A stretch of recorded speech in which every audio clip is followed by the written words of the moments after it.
안녕하세요. 자동차 읽어주는 남자 이상입니다. 오늘은 11월에 출시 예정인 포드의 신형 익스플로러에 대한 내용입니다. 포드 신형 익스플로러가 사전 계약을 시작을 했는데요. 지금 사전 계약을 넣게 되면 빠르면 11월부터 신형 포드 익스플로러를 받아보실 수 있다고 합니다. 포드 익스플로러 같은 경우에는 계속해서 인기가 꾸준하게 많았던 스테디셀러이자 베스트셀러 모델입니다. 몇 가지 트림이 있지만 11월에 우선적으로 들어오는 트림은 2.3 에코부스트 가솔린 모델이 먼저 출시된다고 하고요. 가격도 공개가 되었습니다. 가격은 5,990만 원이라는 금액으로 2.3 에코부스트 모델이 출시가 된다고 하는데요. 과연 신형 포드 익스플로러는 어떤 특징을 가지고 있고, 요즘 대세인 대형 SUV들이 정말 많은데요. 팰리세이드, 모하비, 그리고 트래버스까지 이 세 대의 차종과 비교했을 때 신형 익스플로러는 어떤 장단점을 가지고 있는지 오늘 자료로 여러분들께 설명드리도록 하겠습니다.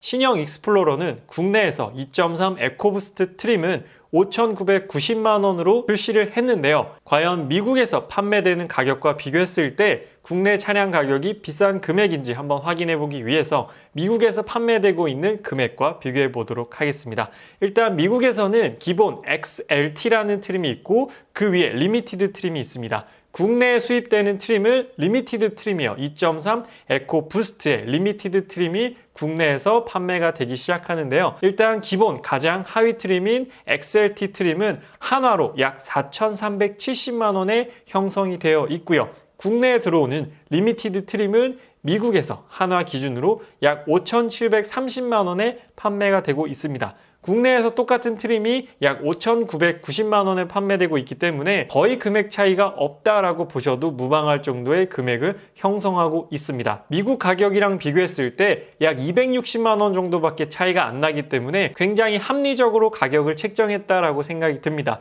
물론 아직까지 디테일한 옵션 구성이 공개되지 않았지만 일단 미국 사양과 동일한 사양으로 들어온다고 가정했을 때는 나름 합리적인 금액 책정이 아닌가라고 생각이 듭니다. 그래서 미국 가격이랑 비교했을 때는 별로 차이가 없다. 260만 원 정도 차이가 있다라고 알고 계시면 되고요. 그렇다면 미국에서 판매되는 2.3 에코부스트에는 어떤 옵션들이 있는지 살펴보도록 하겠습니다. 일단 가죽 시트가 기본적으로 적용이 되고요. 그리고 포드의 안전사양, 포드의 전체적인 안전사양이 적용이 되는데 그 이름이 바로 포드 코파일럿 360 어시스트 플러스라는 안전사양입니다. 이 부분에 대해서는 잠시 후에 자세히 한 번 더 설명을 드릴게요. 그리고 12개의 뱅앤올룹슨 사운드 시스템이 적용이 됩니다. 포드 익스플로러의 사운드도 굉장히 좋은 뱅앤올룹슨 12개의 사운드가 기본적으로 적용된다라고 알고 계시면 되고요. 360도 서라운드 카메라도 기본적으로 적용되어 있습니다. 지금 말씀드리는 건 미국 사양 기준이에요. 그리고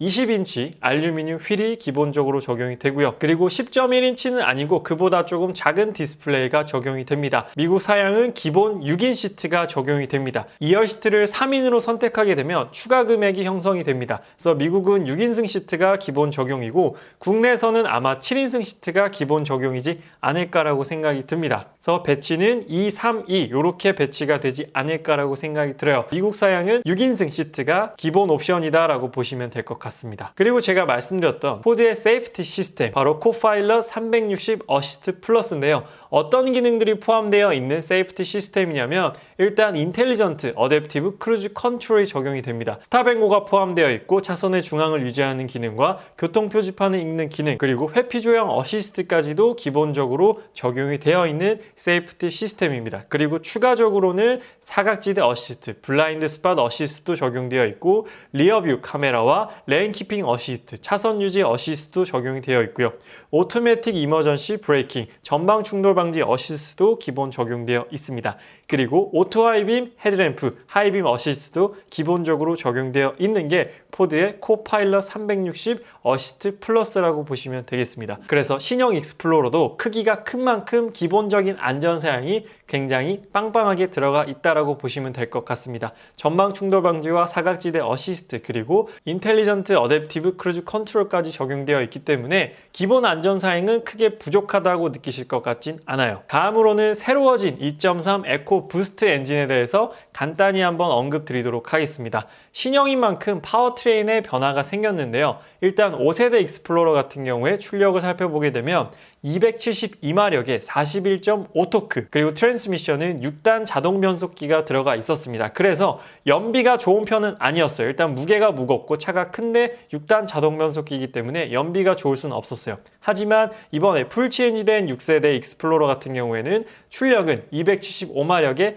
42.9토크로 소폭 상승을 하였고요. 이보다 더욱더 중요한 건 트랜스미션이 6단에서 10단 자동 변속기로 바뀌었다. 더욱더 고단 변속기로 바뀌었다라는 게 가장 중점적인 부분입니다. 그래서 연비 효율을 상당히 높였다라는 게 현재 포드 익스플로러가 굉장히 강조를 하는 부분이에요. 과연 4기통 가솔린 엔진이 어느 정도로 연비를 뽑아낼지는 출시하고 시승을 해봐야 아는 부분이겠지만 일단 그런 부분을 제조사 측에서 굉장히 강조하고 있기 때문에 한번 기대를 해봐도 좋은 부분인 것 같아요. 파워트레인도 바뀌었지만 플랫폼도 완전히 새로워졌습니다. 완벽하게 새로워졌다라고 말씀을 드릴 수가 있겠는데요. 자세히 한번 설명드리도록 할게요. 5세대 익스플로러 같은 경우에는 전륜구동 기반이었어요. 전륜구동 기반의 D4 플랫폼이라는 플랫폼을 가지고 있었는데 이번에 풀체인지된 6세대 익스플로러는 전륜구동에서 후륜구동 기반으로 바뀌었습니다. 정말로 놀라운 변화예요. 전륜구동에서 후륜구동으로 바뀌었다는 건 뼈대 자체가 완벽하게 바뀌었다는 거고요. 이 후륜구동 기반의 플랫폼은 시드6 신형 포드의 플랫폼이 적용되었다는 게 이번 신형 6세대 익스플로러의 가장 중요한 변화 요소가 아닌가라고 생각이 듭니다. 10단 트랜스미션도 굉장히 큰 변화였지만 그보다 더 큰 건 바로 바디 플랫폼이 바뀌었다. 전륜구동에서 후륜구동으로 바뀌었다라는 부분을 여러분들께서 알고 계시면 확실하게 차를 이해하시는 데 있어서 조금 더 도움이 되실 것 같습니다. 다음은 포드 익스플로러 고민하신 분들께서 가장 중요하게 생각하는 부분이 아닐까라고 생각이 드는 부분인데요. 바로 크기의 부분입니다. 5세대 익스플로러와 비교했을 때 굉장히 많은 부분이 더욱더 커지고 길어지고 가벼워졌어요. 한번 비교를 해보도록 하겠습니다. 전장은 10mm가 더 길어졌고요. 전폭은 9mm가 더 넓어졌고 전고는 똑같습니다. 높이는 똑같고 가장 중요한 게 휠 베이스죠. 탑승객들이 느끼는 휠 베이스는 무려 165mm가 더 길어졌습니다. 전륜구동에서 후륜구동 기반 플랫폼으로 바뀌었는데도 불구하고 휠 베이스는 무려 165mm가 더 넓어졌다는 게 굉장히 중요한 포인트입니다. 그와 더불어서 공차 중량, 차량의 무게는 무려 270kg를 감량을 했습니다. 굉장히 감량을 많이 했어요. 270kg면 정말로 놀라운 수치입니다. 그리고 견인력, 트레일러와 같은 물체를 매달고 끄는 그 견인력은 무려 1044kg가 증가했습니다. 이전 5세대 익스플로러는 1360kg였는데 6세대 익스플로러는 견인력이 무려 2톤이 넘는 견인력을 갖추고 있다고 합니다. 그래서 더 커졌지만 더 가벼워지고 견인 능력은 더욱 높아졌다는 게 6세대 익스플로러의 특징입니다. 정말 스펙만 놓고 봤을 때는 정말 대단하게 좋아졌다라고 말씀을 드릴 수가 있을 것 같아요. 다음은 많은 분들께서 함께 구매 리스트에 올릴 미들 사이즈급 이상의 SUV를 한번 제가 정리를 해봤는데요. 현대자동차의 팰리세이드와 기아자동차 신형 모하비, 그리고 최근에 출시된 쉐보레의 트래버스까지 이 4대의 차량을 여러분들께서 가장 많이 비교하시지 않을까라고 생각이 드는데요. 아무래도 가격대도 비슷하고 크기도 어느 정도 유사하기 때문에 많은 분들께서 한 번쯤 고려하지 않을까라고 생각이 들어서 제가 이렇게 비교 자료를 만들어 봤습니다. 그래서 일단 가격을 먼저 한번 비교를 해볼 텐데요. 팰리세이드 같은 경우에는 3천만 원 중반에서 5천만 원대까지 금액이 형성이 되어 있고요. 신형 모하비는 4천만 원 후반에서 5천만 원 중반까지, 쉐보레 트래버스 같은 경우에는 4천 중반에서 5천 중반까지 형성이 되어 있고요. 포드 익스플로러 같은 경우에는 5,990만 원, 약 6천만 원 정도 금액이 형성이 되어 있어요. 금액 같은 경우에는 포드 익스플로러가 가장 비싸요. 다음은 엔진과 트랜스미션 그리고 출력의 스펙을 한번 비교해 보도록 하겠습니다. 일단 팰리세이드 같은 경우에는 유일하게 두 가지 파워트레인을 가지고 있어요. 2.2 디젤과 3.8 가솔린, 그리고 변속기는 8단 자동 변속기입니다. 출력은 디젤은 202마력에 45토크, 가솔린은 295마력에 36.2토크입니다. 그리고 신형 모하비는 3.0 V6 디젤 엔진이고요. 변속기는 마찬가지로 8단입니다. 출력은 260마력에 57.1토크, 가장 높은 토크를 가지고 있는 게 신형 모하비의 특징입니다. 그리고 트래버스는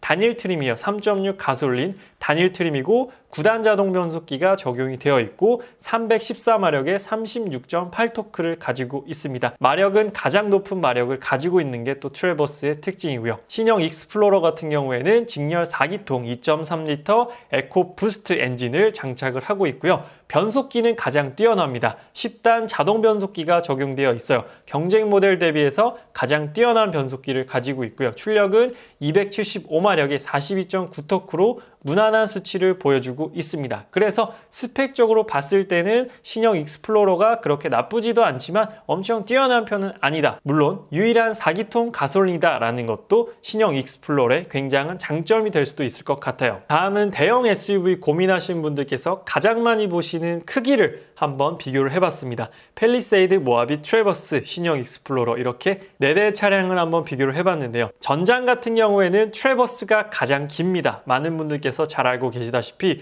트래버스는 크기가 깡패이기 때문에 트래버스가 전장은 가장 길고 두 번째로 포드 익스플로러가 가장 깁니다. 전폭, 너비 같은 경우에는 포드 익스플로러가 가장 넓어요. 그래서 딱 봤을 때 느껴지는 압도감, 웅장함은 포드 익스플로러가 가장 크지 않을까라고 생각이 들고요. 전고, 높이 같은 경우에는 트래버스가 역시나 가장 높고 두 번째는 모하비, 포드 익스플로러는 세 번째로 높습니다. 그리고 휠 베이스, 가장 중요한 휠 베이스는 역시나 크기가 깡패인 트래버스가 가장 길고요. 다음으로는 포드 익스플로러가 가장 길다라고 보시면 될 것 같습니다. 그래서 크기적으로 봤을 때는 역시나 트래버스를 이길 만한 대형 SUV는 없을 것 같고요. 그래도 신형 익스플로러 같은 경우에는 전체적으로 2위 정도에 머물러 있기 때문에 절대 좁은 수치는 아니에요. 절대 작은 크기도 아니고요. 트래버스가 너무 크기 때문에 상대적으로 작아 보일 수는 있지만 익스플로러도 실물로 보게 되면 정말로 큰 차량입니다. 포드 익스플로러 같은 경우에는 꾸준하게 수입 대형 SUV 시장에서 1위를 지켜왔던 그런 모델이었습니다. 물론 포드 익스플로러의 전성기 때는 지금처럼 이렇게 경쟁 차종들이 많지 않았어요. 팰리세이드도 없었고 신형 모하비도 없었고 트래버스도 국내에 없던 상황이었습니다. 하지만 지금은 바야흐로 대형 SUV의 춘추 전국 시대라고도 말씀드릴 수 있을 정도로 대형 SUV가 정말로 많아졌고 그에 따라서 소비자들의 선택권도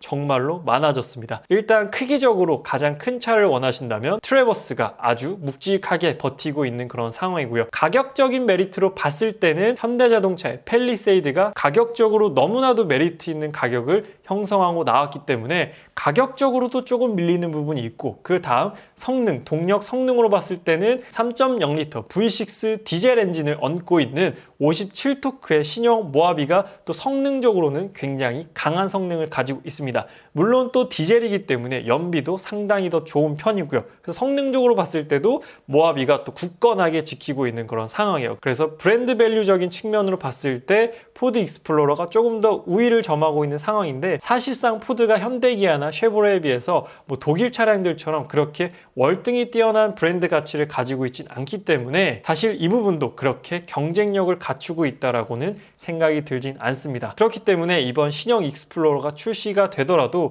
굉장한 난관에 부딪히지 않을까라고 생각이 들어요. 가격적으로 봤을 때 그렇게 비싼 가격으로 책정되진 않았지만 지금 현재 시장에 나와 있는 SUV들이 너무나도 쟁쟁하고 또 11월에는 가격적으로는 조금 높게 책정되어 있지만 GV80도 출시될 예정이기 때문에 굉장히 지금 포드 익스플로러가 어려운 상황이 아닐까라고 생각이 들어요. 그래서 과연 신형 포드 익스플로러가 출시를 하게 되면 예전처럼 왕자의 자리를 지킬 수 있을까 가장 걱정되는 부분입니다. 그래서 아마 저뿐만 아니라 지금 영상을 보고 계신 많은 분들께서도 신형 포드 익스플로러 생각보다 쉽지 않겠는데 정말 쟁쟁한 차들이 많네 라고 생각을 하고 계실 겁니다. 근데 지켜보는 입장에서는 정말로 재밌을 것 같아요. 이렇게 멋지고 매력적인 SUV들이 거의 매달 나오고 있기 때문에 정말 자동차를 좋아하는 입장에서는 정말로 재밌는 그런 상황인 것 같습니다. 그래서 오늘은 11월에 출시 예정인 포드 신형 익스플로러에 대한 설명을 드렸는데요. 조금 더 자세한 옵션에 대한 스펙이 나오게 된다면 여러분들께